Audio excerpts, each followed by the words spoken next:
سلامونه ګرانو دوستانو، نن یو خوندور ساده او سپنجي کیک پخوو چې ډیر زیات اسانه او خوشمزه ده.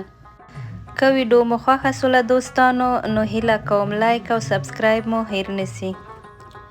لومړی 4 هګۍ ته ضرورت لرو. هګۍ باید یخې نه وي، نیم ساعت مخکې له یخچال څخه وباسئ.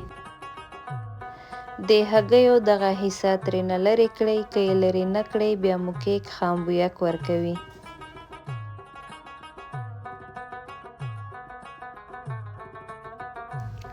او دغسې به یو ګیلاس بوره ور اضافه کړئ. بوره او هګۍ به ښه سره ګډ کړئ تر څو د کریم شکل ونیسي.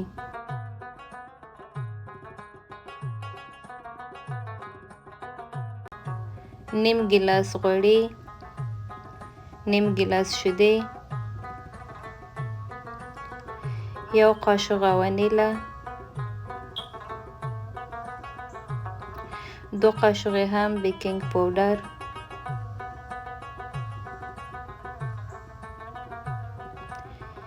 نیمه قاشقه هیل. مواد ښه سره ګډ کړئ.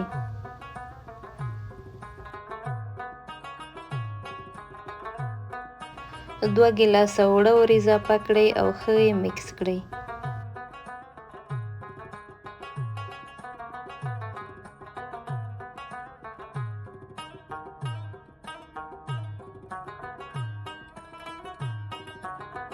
مواد مو چې ښه سره ګډ سول، دا ترکیب مو په یو غوړ سوي قالب کې واچوئ.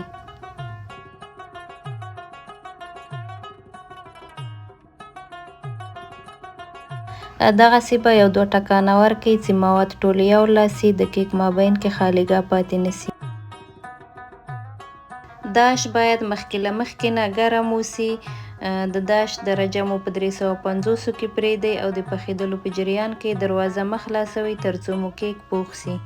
دغسې به یې د کباب سیخ په ذریعه باندې چک کړئ. که چیرې سیخ پاک و نو د کیک مابین پوخ ده، او که چیرې مواد ورپورې نښتي نو د کیک مابین خام ده. دوباره یې په داش کې کیږدئ.